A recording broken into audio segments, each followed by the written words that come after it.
Why am I here? We're on a series of messages trying to find from God's Word how to answer this question correctly. And over the last few Sundays, we chatted how we exist to honor and worship God. We don't exist to worship people and to worship things. We don't exist to worship self. We exist to make God our supreme object of adoration and praise and love. Love God with all your heart, soul, mind, and strength.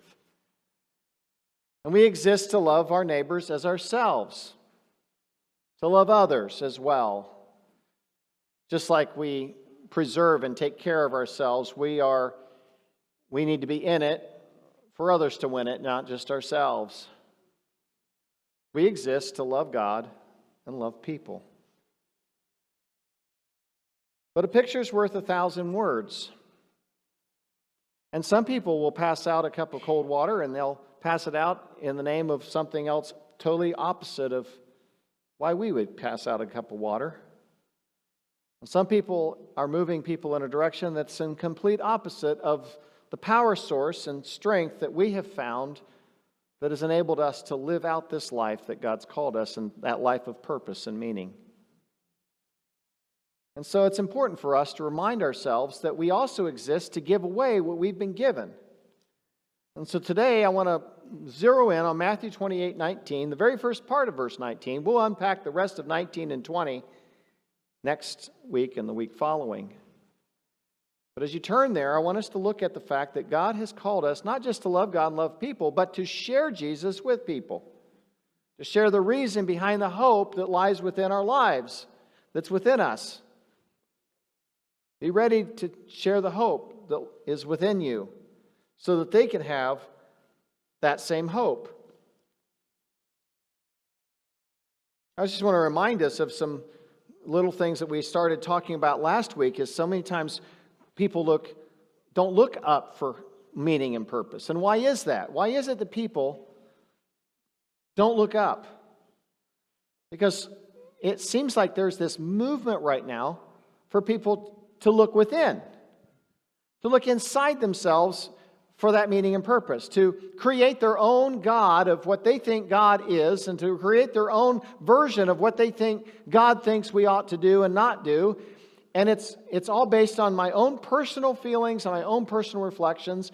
And if you get in the way of that, heaven help you. In fact, get out of my life. You don't deserve to be anywhere near me because you don't affirm me for who I am and what I think I ought to be and what I ought to do. And so you are my enemy. And this is the new solution to finding purpose and meaning. And I mean, it's been going on since the beginning of time, but it really is amping up in a big way right now. And it's not getting us any better as a society. In fact, this expressive individualism, which is very popular, very attractive, it's being hawked in every corner of at least in our nation it is. And indeed, I have discovered that I am a product of expressive individualism. How many here have your own music online app that you listen to the music you like?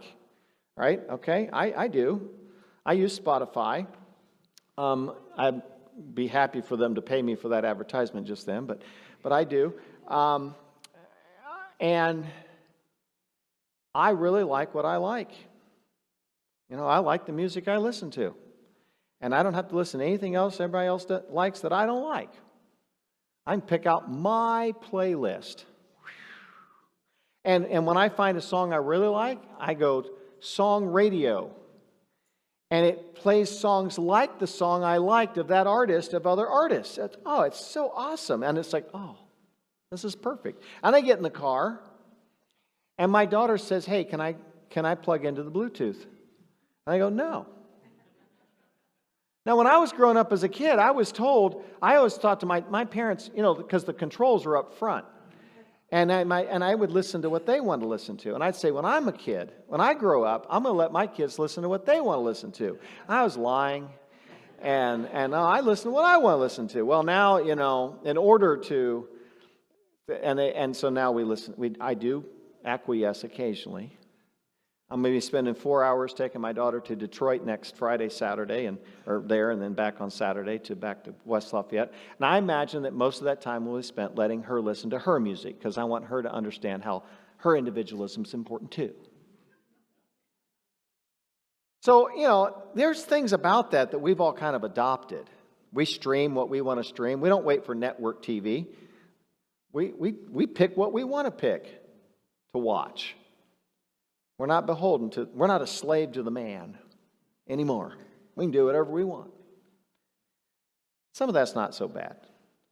But when it becomes this thing where now I have to have what I want, it skews our religion, our faith, it skews everything. And suddenly what we want becomes the idol of worship instead of letting God determine what's good and bad for our lives. And then people look out. Now, that was something that was probably growing up more of a problem when I was growing up, was everybody was looking out for their satisfaction.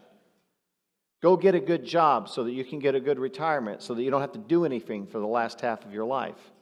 Retire as early as you can. Get as much as you can. He who has the most toys in the end wins. Better car, better house, better property, better lawn, better stuff.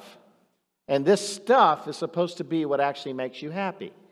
Because you had parents, I had parents, not you younger people, but me older people, and we had parents, they didn't have as much as we had. And we want a little more than they had so that we can have more and look better and feel better, because stuff is what it's all about. And now we have this new phenomenon called storage units for all the stuff that we can't keep because our house is stuffed. And how many here you watch your faithful, like you're streaming hoarders? Anybody streaming hoarders? You're like, wow. And then you look around and go, oh, we could have a program right here. Actually, I've been in enough homes I'm not talking about you guys, but just in general, with what I do with the police department, we could have a whole series right here in Fort Wayne. Just saying. I'm telling you, that's not making us any happier either. People are looking in, looking out, they're not looking up.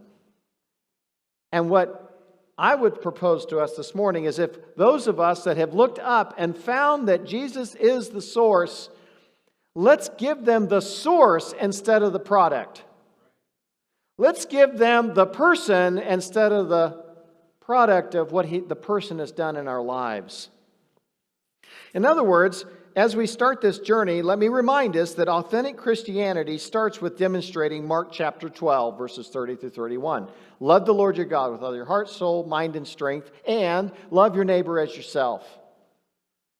So go back to the last 2 Sundays, and if you want to be authentic, you want to give away the right stuff, then be the right stuff. Tap into the right source. Honor God with your life. We had us put the church covenant in the bulletin this morning, and you can look at that to see that really that very first point number 1, I will protect the unity of my church by acting in love towards other members, by refusing to gossip, by following the leaders. And then number 3 in here, or number 4, it says, I will support the testimony of my church by attending faithfully, by living a godly life, and by giving regularly, by being generous, basically, is what it's saying. And all the Bible verses that go with that. And then this is like, why would anybody want to follow the Lord if they're not seeing a difference in our lives as Christians? I'm talking to the believers this morning, not for you who are attending and just checking things out. I'm talking to us, the family. Have a little family discussion. We need to demonstrate authentic Christianity. We need to be counterculture. And when we are sharing Christ, when we are showing God's love in a practical way, we're not just trying to mimic the world, because if we were trying to mimic and be a copy of the culture, then the world would have nothing. Who would care? And by the way, I'm encouraged by the fact that as people continue to poll America, let me read it here. It says here, Americans continue to view organized religion as a force for good in American society. Now, religion, the word organized religion, is very fluid. But in other words, as much as people bash the church is still seen as a place for hope and encouragement in the community. They may or may not agree with everything that the church may say, but they don't have this overlay, like everybody's against the church. That's not really true. And so, you know what they're against? They're against fake Christianity. They're against hypocrites who don't want to change. Not the hypocrites like us that are here trying to get changed by Jesus and each other. They're not very happy with the people that think it's just a hotel for saints, but they're open to hearing about a church that's a hotel for sinners.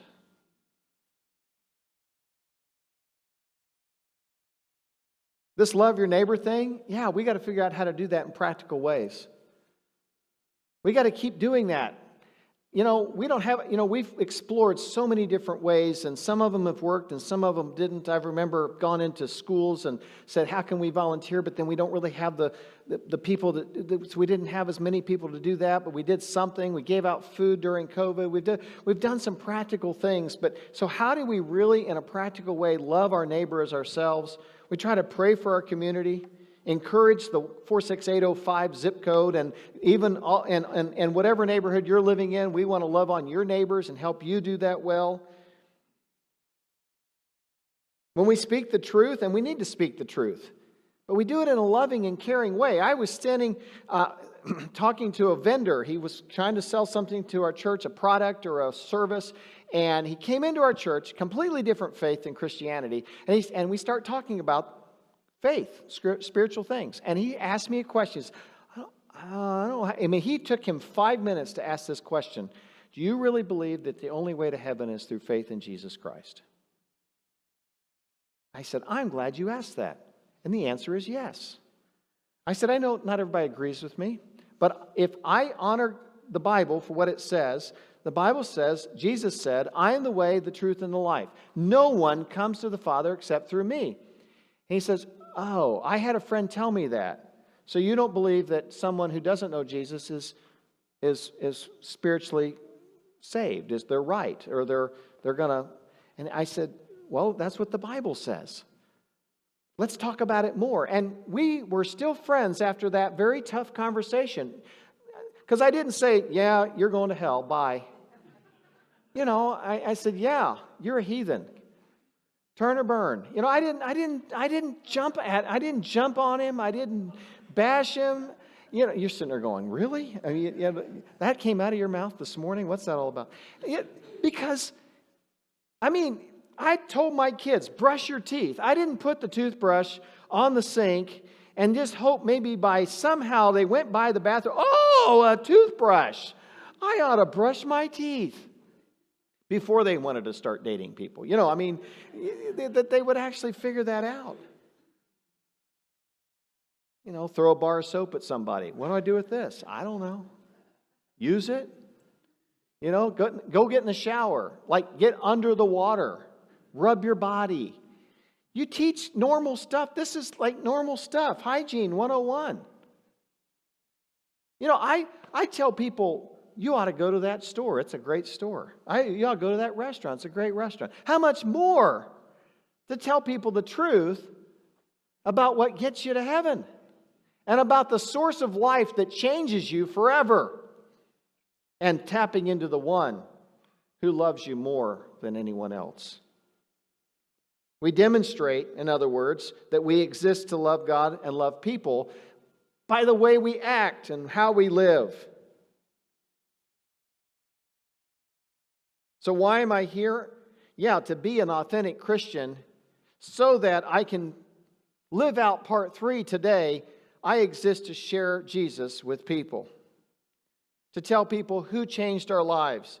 To tell people who is changing our lives. And to give people the story of how God can change their lives, not just my story of how He changed mine. Coming up, it's in your bulletin, we're going to have a workshop on how to begin faith conversations with people and how to talk to people about God, basically. And I encourage you to sign up for that. Put it in the card and say, hey, I'm going to come to that. In other words, help people find eternal meaning to all their temporal goals, careers, education plans, relationships, and hobbies.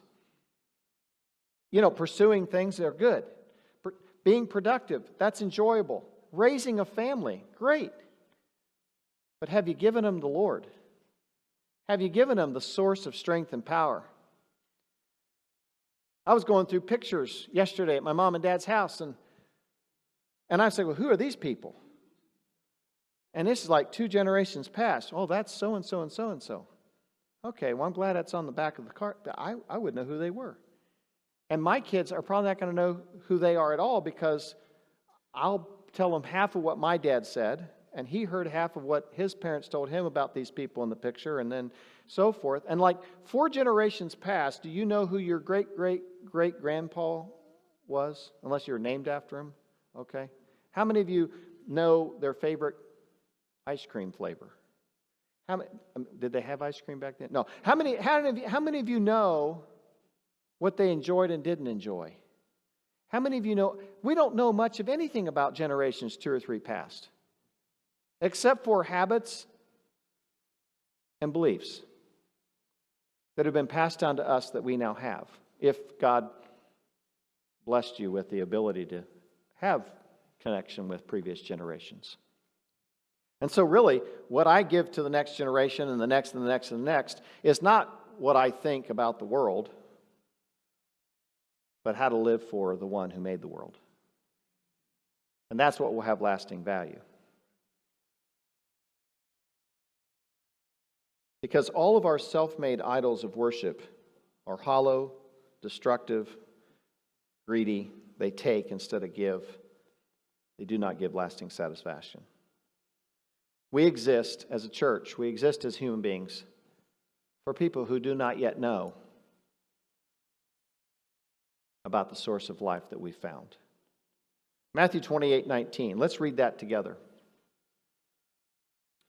Go, therefore, and make disciples of all nations. Now, hang on. Therefore. You just saw therefore. And if you've been here long enough, you hear me say, therefore means something.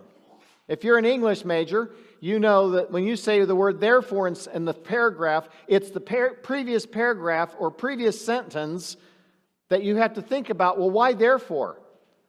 Where art thou therefore? Anyway, therefore.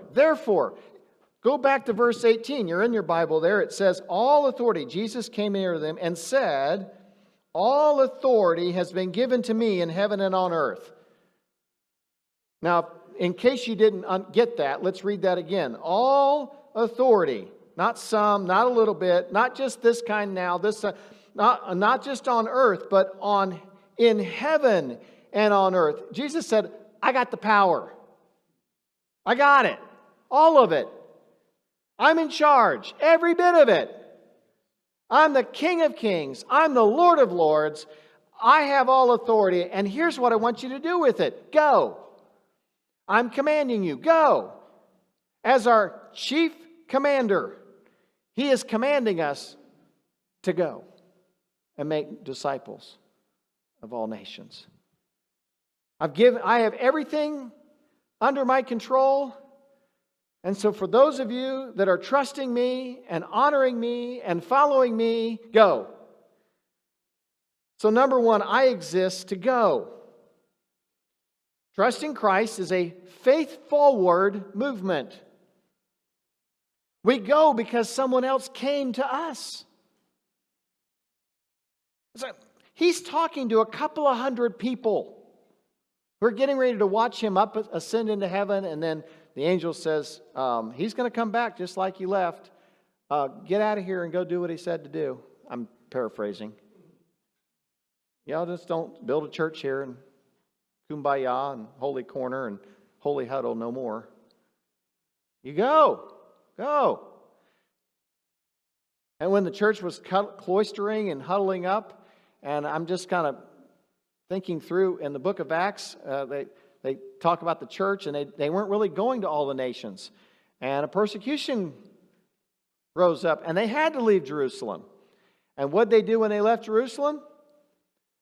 Well, they formed an army, and they took Jerusalem back. No, they went preaching the gospel What mattered more than politics? What mattered more than the house they lost? What mattered more than the security they had in Jerusalem was the good news that had changed their lives. And they ran out and they told everybody, everywhere they went, they preached the good news of Jesus.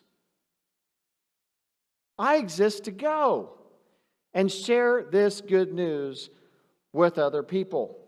The Bible never said, wait for them to come and ask. He said, go.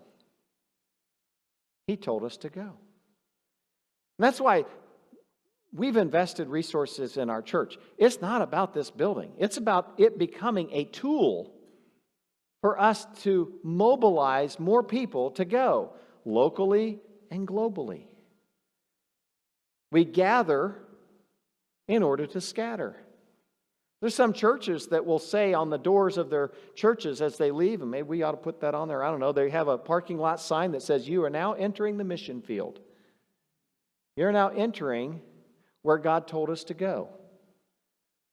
And share what we've learned in here, who He is. We've demonstrated it by loving one another.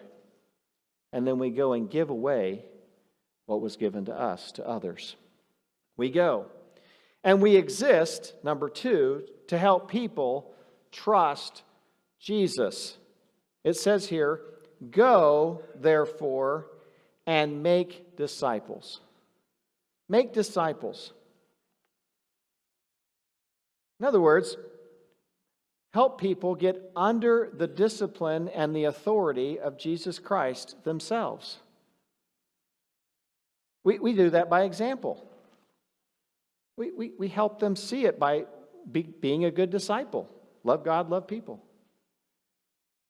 And we say, this is how you do it. And then we show them how to do it.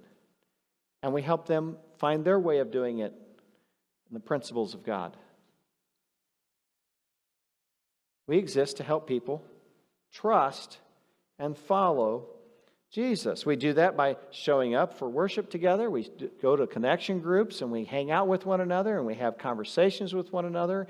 We exist when we're serving in Jesus' name as we go out into the community, our ministry teams. We exist to share the love of Christ as we do our different ministries that have raised up. We have our grief share that's recently done. We have other things that have happened.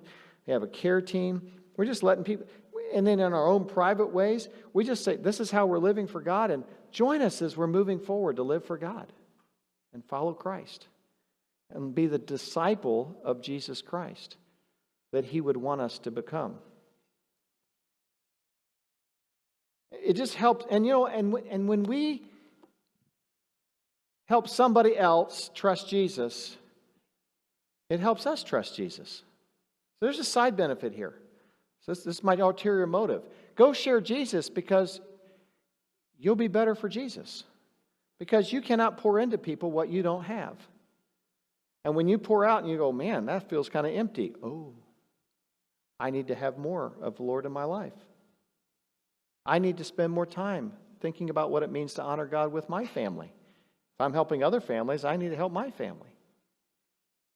How many here, you've taught a seminar, you've done some kind of a teaching project where you were in charge and you, like even in school we have projects where we have to teach or you have to do we do a presentation, right? Anybody ever done a presentation? Some of you, that's like the worst 3 minutes of your life. But for me it was like, yes, I can talk in class and I get a grade for it. But, all the other times I got in trouble. But you learn more about the subject than everybody else you're teaching. The teacher always knows more than everybody else in the room. That's not like, ooh, you know more. No, you learn more. You're more invested in the material. You're more excited than everybody else that's listening to you preach. Oh, I digress. You get excited about it. So when you're helping other people find Christ, you naturally get more excited about Christ. You naturally get more convicted about how you're not living for Christ. Do what I say, not what I do. You ever heard somebody say that to you? That doesn't go very far, does it? Yeah. When you're sharing Christ with your children, you got to be Christ-like when you're doing it. which is kind of hard to say because, man, they're like little recording units all over your house, 24/7. And they tend to record the things you don't want them to record. I exist to help people trust Jesus by helping them follow Christ, even as I am seeking to follow Christ in my life. And finally, this morning, as we close, I exist to share Jesus, not just with the people around me, but with everybody. Jesus said, therefore, go to the people you like and tell the rest of the people, nah. He didn't say that.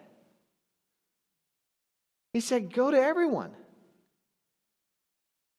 Now we're going to be more naturally inclined to be near the people like the circles of influence. You're going to be more influential around the people that you have more influence over. You're going to be more designed and wired to reach people that other people cannot reach, and vice versa. There are people that you will reach for Jesus that I could not ever reach. I gave this illustration to the leadership team. I'm going to go back to a painful moment in my life. Can I digress for a painful moment? The night that Purdue became in second.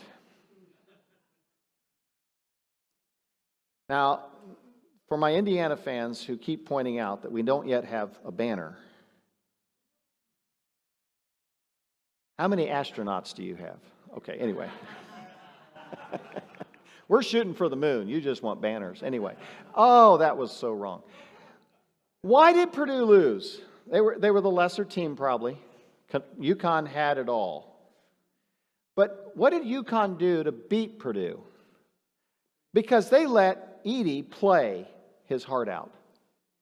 They shut him down a little bit, but not really. He still had a phenomenal game. He had high points. They kind of let him do his thing. They shut everybody else down. And then I shared with our leadership team that Tuesday night after the Monday night painful night. I said, talent wins games, teams win championships. To which somebody said, yeah, unless you're Michael Jordan. And I said, Michael Jordan said that. Michael Jordan won championships because he had a team. And Zach Edey would have a banner if they'd had a team around him. Now, they were a good team. They're number 2 in the nation. But you get my point. You can't depend on the team leader in your ministry here in our church to do it all. You can't depend on the elders, and you can't depend on the pastor to do it all. There's people we can't reach that you can. There's people that need the love of Jesus that need it delivered the way you deliver it, and I can't deliver it the way you deliver it. You know, there's stories in this room I've never experienced. Some I'm really glad I've never had to. And you have. And you have the ability, in the power of Christ, to use that love and use that story and harness it to the glory of God by loving people in ways I don't know how. And I pray that you and I will just do our part in the part of the world that God has put us to share the love of Christ with people all around us. If you just started by looking at our church covenant where it says, I will share the responsibility of my church, number 2, by praying for its growth, who are you praying for to come to Christ? What are the names of the people that you care about that are slipping into eternity without Jesus? By inviting the unchurched to attend, who has come because you've invited them to come to your small group, to your connection group, to a ministry team meeting, and just, hey, this is a catch-all. Why don't you come join us and help us do this? How many are coming to worship because you've invited them to come to worship? And then by warmly welcoming those who visit. Well, maybe this week you didn't invite anybody, but have you been warmly inviting the people who come? Hey, glad you're here. We don't have to love bomb them like they might get freaked out and leave, but it just, be a friendly. I heard this week, I came here because you were friendly. Well, that's easy to do. Well, you got to be friendly. But seriously, it's not easy to accomplish if we're not intentional about it. I've told you the story of going to a church one time. I sat in a chair, and I looked up in the choir, and I knew right then that I had sit in that lady's chair. And she came down, and she pulled her stuff out from under my pew and said, I guess I'll find another place to sit. And I almost said, I guess you will. I just, as a pastor, I just wanted to say all kinds of things, but I didn't. Because I knew what was going on. This was her church. It wasn't the Lord's church in her mind. So, if somebody's sitting in your seat today, be nice to them anyway. And get here earlier. No, don't. Seriously, it's just be nice to people. I exist to share Jesus with everyone. And this everyone includes going beyond this community to the whole world. And that's why we partnered. That's why we're connected with other churches around the United States so that we can be harnessing our strength together to support missionaries, pastors who plant churches. Like we just started a church up at God started it. We got to be in on it. Park Place Community Church up at Diebold Road and Park Place Assisted Living, because they're not coming to us. We got to go to them. And John and Beth are commissioned by our church to go and be the church planters to that new church up there. And they're all more than a half year old now, moving forward. I mean, we exist to go. And you say, well, okay, just the Bible teachers, those are the only people that can go. And I'll close with this little thought. I was more amazed in seminary by the individuals who came there who had full-on degrees other than a Bible degree. Case in point, I'll never forget meeting a man and his wife who he had an engineering degree. He was actually working for General Dynamics, the F-116 program. Is that right? And the fighter jets. And he was an employee there, and he was going to school to get his Bible degree so that he could be a missionary in China. You can't be a missionary in China. They're not allowed. But they let engineers in. And he was there to support and start new engineering firms all over China. And while he was there as an engineer, seek out the believers who were there and help them in their church planting and help them to reach more people for Jesus Christ. His base camp was Hong Kong, and then when Hong Kong got taken over and given back to China, they moved to Taiwan, and they're retired now. But he used his engineering degree to get into a country that I could never get into because my LinkedIn has a Bible degree and I have a psychology. In fact, I'd use my psychology degree from Ball State. I would never put my Bible degree to get in certain countries. You're a logistics guy or gal, they can use you. Missionary Aviation Society. Those are airplane pilots that are harnessing their gift of airplane piloting to transport stuff and people for Jesus Christ. Well, I work with my hands. God could use you on a short-term mission trip to go and build a church somewhere. Go and do something with your hands. Help dig a well and give fresh water to some little place in the world that doesn't have fresh water. In the name of Jesus Christ. Don't underestimate how God might use your vocation to make a difference in somebody else's life. Auto mechanics, you just name it. God can use anything and anyone somewhere around the world, not just here in Fort Wayne, to help people find and follow Jesus Christ. I exist to share Jesus with everyone. So the question this morning is, why am I here? To share Jesus with people. And the two questions I'll ask as we close. Who is God asking you to share Jesus with? Write a name or two down. Start praying for them. Start thinking how you would talk about spiritual things instead of just the weather or sports or your job. Come to the workshop and learn some tools, some skills, some thoughts about how to do that.